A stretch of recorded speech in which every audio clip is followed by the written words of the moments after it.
Donald John Trump is not just a disgraced former president who managed to fool a nation into re-electing him, he is a career criminal. For more than 5 decades, Trump has operated a sprawling web of fraud, sexual violence, obstruction of justice, racketeering, and financial deceit that has ensnared victims, subverted democracy, and corrupted every institution he's touched. From the moment he inherited his father's real estate fortune, Trump has used wealth, power, and intimidation not to build, but to exploit, defraud, and destroy. This isn't a case of poor judgment or political rivalry. It is a deeply documented pattern of criminal behavior. Long before he descended a golden escalator to stoke hate and division, Trump was settling racial discrimination lawsuits, evading taxes, raping women, and building his empire on scams. He has used bankruptcy laws as shields, charities as piggy banks, and marriages as performance art. When accountability threatened, he turned to bribes, threats, lawyers, and loyalists willing to lie on his behalf. He has left behind a long trail of destroyed lives, silenced victims, ruined businesses, and gutted democratic norms. And yet, for decades, Trump managed to evade real consequences, not because he was innocent, but because he was rich, white, and shameless. He perfected the art of denial, deflection, and delay. He buried people under litigation. He leveraged media attention. He rewrote his narrative so many times that his lies became political currency. But the facts remain. This series pulls no punches. We will expose Donald Trump's criminal history in full, starting with his acts of sexual violence in the 1970s and ending with his attempted coup and hoarding of classified documents. We will present the facts as they are, clear, damning, and beyond reasonable doubt. Trump is not a political lightning rod. He is a rapist, a fraudster, and a traitor. This series will prove it, one crime at a time. This is AI True Crime. Today, the criminal empire of Donald J. Trump. Chapter 1: Origins of a Predator, Sexual Violence and Abuse in the 1970s and 1980s. Long before Donald Trump became a household name, before The Apprentice or The Oval Office, he was already building a legacy not of success, but of predation. Behind the glitzy veneer of Manhattan real estate and nightclub flashbulbs was a man who viewed women as objects, possessions, and prey. As early as the 1970s, Trump's rise was inseparable from sexual violence, coercion, and abuse. In 1973, Trump entered public life defending himself in court against federal charges of racial discrimination in housing. But as he was stonewalling civil rights laws with one hand, he was cultivating a deeply misogynistic and violent private world with the other. The stories didn't leak out then, not because they weren't happening, but because Trump, armed with lawyers and money, made sure they stayed buried. That began to change in the late 1980s, with his first wife, Ivana Trump. During divorce proceedings in 1990, Ivana described in a sworn deposition how Trump physically assaulted and raped her in 1989. He was angry after a scalp reduction procedure had gone wrong, and he took his rage out on her. She described being held down, violated, and left bleeding. When confronted about it later, Ivana reportedly said she felt violated, and Trump's legal team coerced her into recanting her use of the word rape, though she never denied the event occurred. This wasn't locker room talk. It was rape. And it was the first of many. Trump surrounded himself with models, young, financially vulnerable women brought in from all over the world by his modeling agencies, including Trump Model Management, which operated without proper labor certifications and allegedly violated immigration laws to exploit underage girls. Former models would later describe living in crowded apartments, under surveillance, underpaid, and told they owed the agency thousands in debt. Trump bragged to Howard Stern that he could go backstage when the models were dressing. He said it with pride. The pattern was clear even then: identify the vulnerable, isolate them, and control them. Then came Jane Doe. In 2016, a woman filed a federal lawsuit against Trump, accusing him of violently raping her in 1994 when she was just 13 years old. The complaint was graphic and disturbing. Trump, she said, tied her to a bed, raped her while she begged him to stop, and threatened her family if she ever spoke out. The alleged attack took place at the Manhattan home of Jeffrey Epstein, another predator, trafficker, and serial abuser who Trump once praised for liking beautiful women, many of them on the younger side. The lawsuit was eventually dropped, not because it was disproven, but because the plaintiff said she had received repeated threats to her life. She feared for her safety. Unlike so many women who dared speak out against Trump, she disappeared from the spotlight while Trump continued to rise. Over the next decades, the allegations multiplied. Former Miss USA contestants accused him of walking into dressing rooms unannounced while they were naked. More than 24 women would eventually come forward, detailing patterns of groping, forced kissing, and assault. In every case, Trump denied, belittled, mocked. He called women liars. He said they were too ugly to assault. He weaponized shame, and he had the platform and money to drown out the truth. And then came the Access Hollywood tape. It wasn't a leak. It was a confession. In 2005, caught on a hot mic, Donald Trump bragged to Billy Bush that he could grab women by the pussy and do anything because of his fame. He laughed. Bush laughed. America heard it. That tape wasn't an outlier, it was the blueprint. And still, he paid no real price. Donald Trump did not become a sexual predator when he became a celebrity or a politician. He always was one. The crimes began in private, behind closed doors in penthouses and limos. But the power he accumulated allowed him to shift the narrative, bully victims, and reframe violence as charm, aggression as success. He has never been held fully accountable for these acts. Civil cases have settled. Victims have gone silent. But the record is clear. The women who came forward did so with courage, while facing ridicule, threats, and indifference. The man who attacked them went on to become the most powerful person in the world. Chapter 2: Fraud is the Family Business, Real Estate Lies and Deceit. Donald Trump did not invent real estate fraud, but he perfected it. From the moment he took control of his father's empire in the 1970s, Trump transformed the family business into a decades-long operation built on inflated valuations, falsified records, and ruthless exploitation of loopholes. The Trump Organization wasn't a real estate company. It was a fraud machine wrapped in marble, gold, and lies. The story begins with Fred Trump, a builder who amassed his wealth through government-subsidized housing in Brooklyn and Queens. In 1973, the Department of Justice sued Fred and Donald Trump for racial discrimination, charging them with systematically refusing to rent to black applicants. Trump's defense wasn't innocence, it was arrogance. He countersued the government for $100 million and lost. The case resulted in a consent decree requiring the Trumps to desegregate their properties. This was Donald Trump's entry into the world of criminal deflection: deny, sue, settle, and lie about it afterward. But Trump wasn't content to be a slumlord.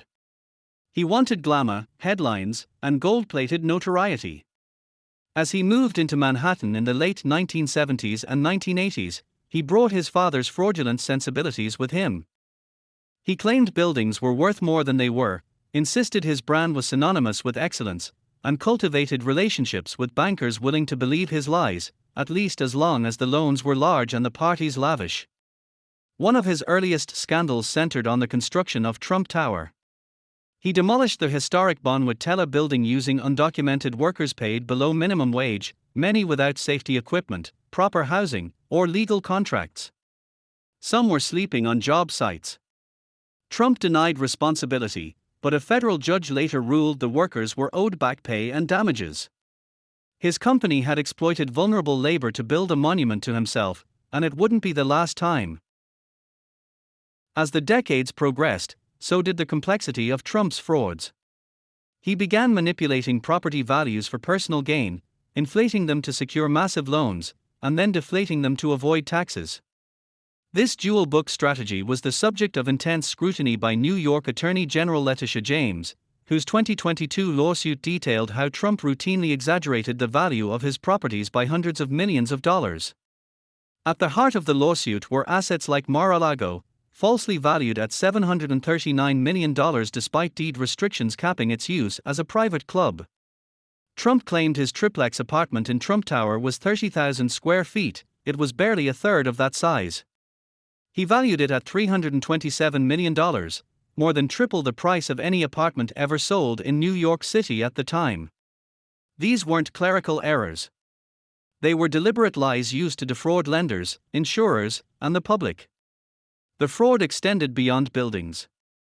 Trump claimed his brand alone added hundreds of millions in value to properties. He listed non-existent assets. He pretended liabilities didn't exist. Banks turned a blind eye when profits were good. But it was fraud. The numbers were lies, and they came from the top. Meanwhile, his tenants suffered. In multiple properties, Trump used construction harassment tactics to force out rent-stabilized tenants, intentionally cutting off utilities, allowing vermin infestations, and refusing repairs. In the 1980s, he illegally removed elderly residents from a building on Central Park South, intending to convert the building into luxury condos. He lost the case, but the message was clear: Trump saw tenants as obstacles to be removed, not people with rights. Even after he declared 6 corporate bankruptcies, Trump continued to spin failure as success. Casinos failed, airlines collapsed, investors lost everything, but Trump walked away with cash and applause. He rebranded bankruptcy as strategy, debt as leverage, and fraud as genius. For Trump, crime wasn't just tolerated. It was rewarded. In 2018, a bombshell New York Times investigation revealed that Trump had inherited over $400 million from his father, not a self-made empire, but one propped up by tax dodges, phony valuations, and shell companies. Fred Trump funneled money to Donald through fraudulent invoices, inflated construction costs, and fake loans.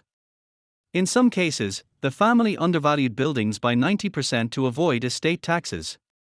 According to the Times, this amounted to outright fraud. Despite decades of public bragging, Trump's actual wealth has always been fiction, a mirage built on branding, intimidation, and cooked books.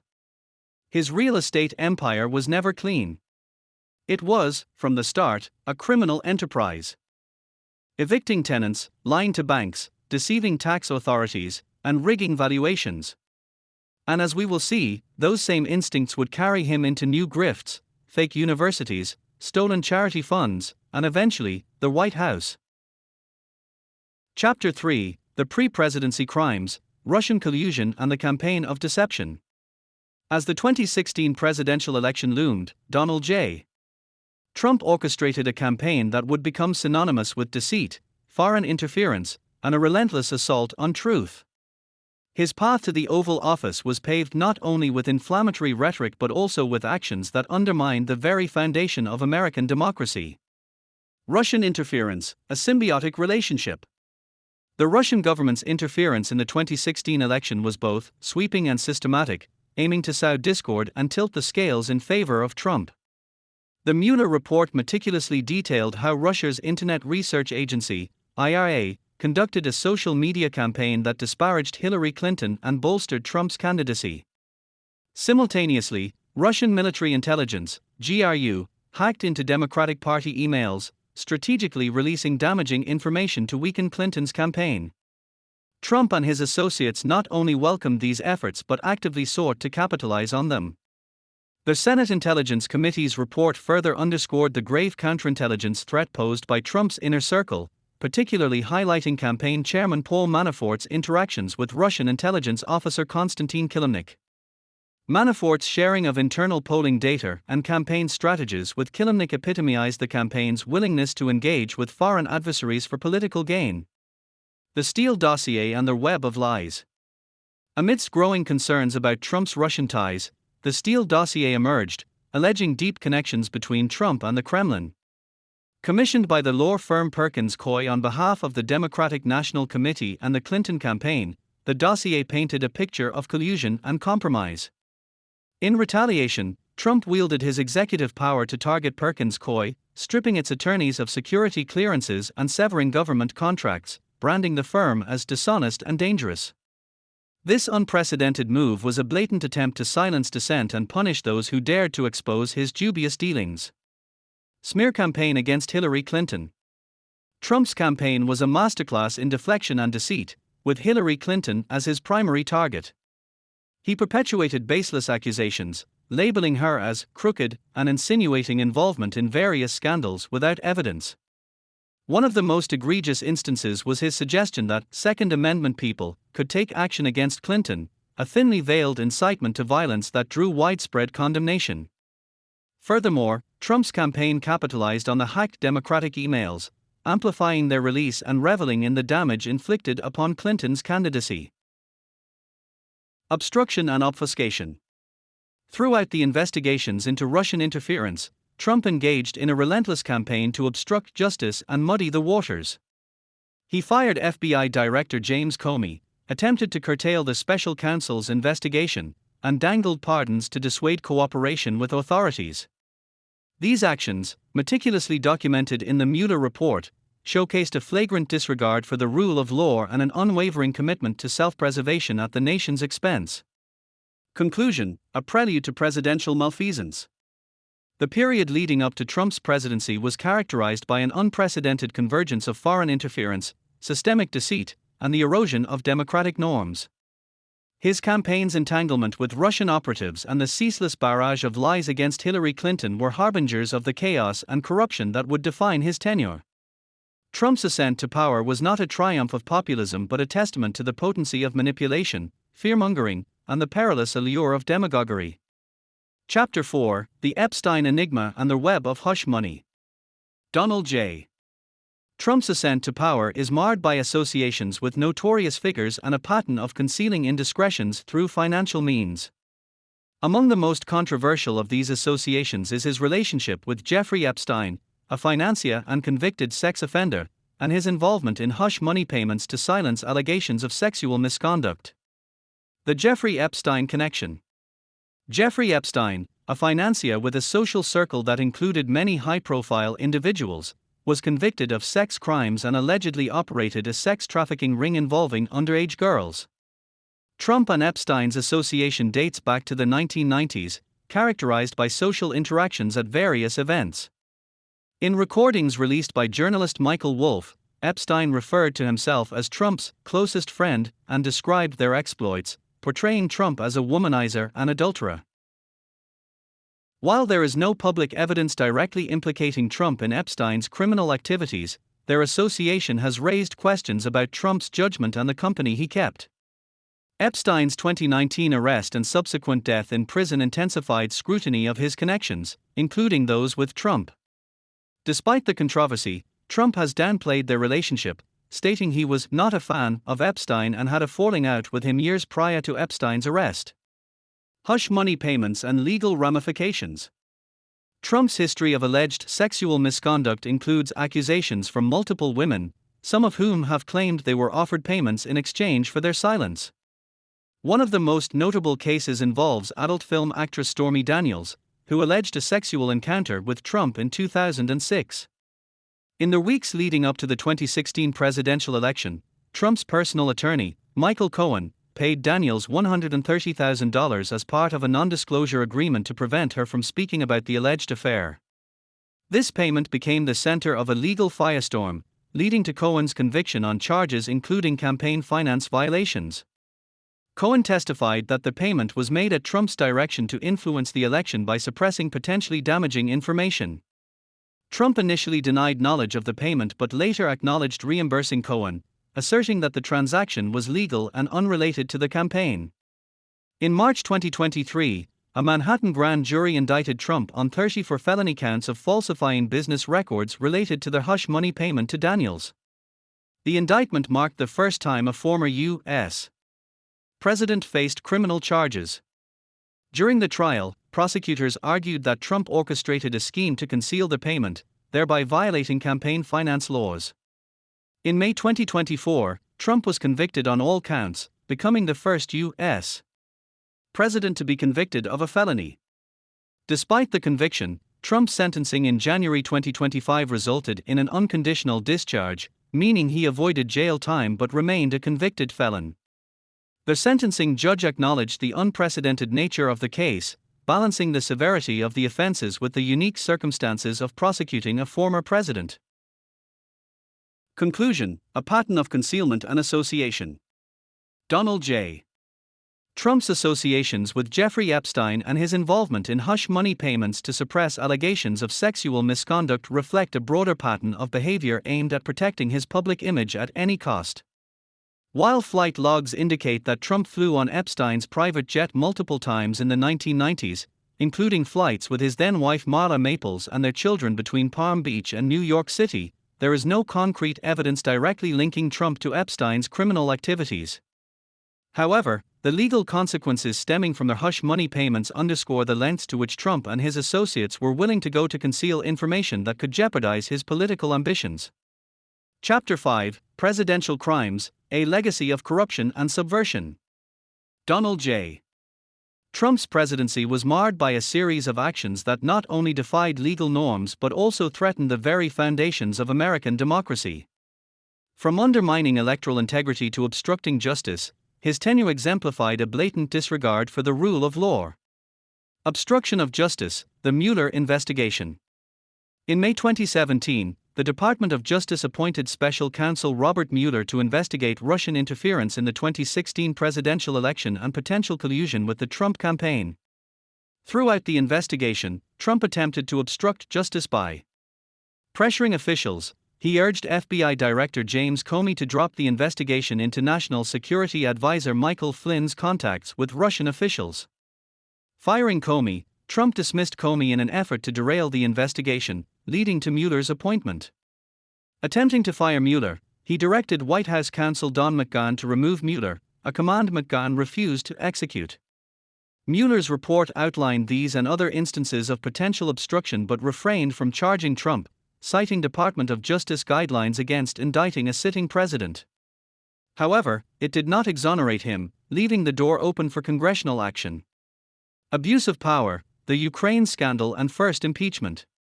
In 2019, a whistleblower revealed that Trump had pressured Ukrainian President Volodymyr Zelensky to investigate political rival Joe Biden and his son Hunter. He withheld $391 million in military aid to Ukraine as leverage. This quid pro quo arrangement led to his first impeachment by the House of Representatives on charges of abuse of power and obstruction of Congress. The Senate acquitted him along party lines, despite substantial evidence of misconduct. Incitement of insurrection, the Capitol riot and second impeachment. Following his defeat in the 2020 election, Trump propagated baseless claims of widespread voter fraud. On January 6, 2021, he incited a violent mob to storm the U.S. Capitol, aiming to disrupt the certification of Electoral College results. This unprecedented attack resulted in multiple deaths and widespread destruction. The House swiftly impeached Trump for incitement of insurrection, making him the first president to be impeached twice. The Senate acquitted him again, though a bipartisan majority voted for conviction. Undermining electoral integrity, post-presidency subversion efforts. After leaving office, Trump continued efforts to undermine electoral processes, The New Yorker +1 EN. Wikipedia. Org +1. Voter suppression. He endorsed measures to restrict voting access, particularly targeting mail-in ballots and minority communities. Discrediting election officials. Trump attacked state and local officials who upheld the integrity of the 2020 election, fostering distrust in the electoral system. Promoting conspiracy theories, he perpetuated unfounded allegations of election fraud, leading to a significant portion of the populace doubting the legitimacy of elections. These actions culminated in a federal indictment in August 2023, charging Trump with conspiring to defraud the United States, obstructing an official proceeding, and conspiring against citizens' rights. The case was dismissed in November 2024 after his re-election, as Department of Justice policy prohibits prosecuting a sitting president. Conclusion: a presidency tainted by criminality. Donald Trump's presidency was characterized by a series of criminal actions that undermined democratic institutions and eroded public trust. His blatant disregard for the law and constitutional norms has left an indelible mark on the nation's political landscape, raising profound questions about accountability and the resilience of American democracy. Conclusion: the man who sold America. Donald J. Trump is not just a corrupt businessman, a serial liar, or a twice impeached, convicted felon. He is, at his core, the single greatest threat to American democracy in modern history, a man whose reckless ambition, criminal inclinations, and shameless authoritarianism have left the country fractured, vulnerable, and teetering on the edge of collapse. From his early days as a racist slumlord dodging civil rights lawsuits to his desperate, treasonous attempts to overturn an election he lost, Trump has shown a complete disregard for the law, the Constitution, and the people he claims to represent. He surrounded himself with criminals, conspired with hostile foreign governments, and incited an attack on his own country. He is not a patriot, he is a traitor. His ties to Vladimir Putin, his campaign's deep entanglements with Russian intelligence, and his open admiration for brutal dictators worldwide expose him for what he truly is, a Russian asset, either by design or by sheer incompetence. He is a man who, whether knowingly or not, has done more to weaken the United States from within than any foreign adversary could have dreamed. And yet, despite the convictions, the impeachments, the investigations, and the overwhelming evidence of his corruption, Trump has remained a dominant force in American politics. Not because he is strong, not because he is smart, but because he understands one thing better than anyone: how to exploit fear, bigotry, and ignorance for personal gain. He is a symptom of a broken system, a living testament to the failures of justice, and a warning of what happens when power goes unchecked. Trump's presidency was not an aberration, it was a test. A test of our laws, our institutions, and our collective ability to resist the rise of autocracy. And let's be clear, we failed that test. We let a conman, a criminal, and a wannabe dictator seize the most powerful office in the world, and we have yet to hold him truly accountable for his crimes. But his story isn't over. Whether he is ultimately brought to justice or allowed to continue corrupting the nation remains to be seen.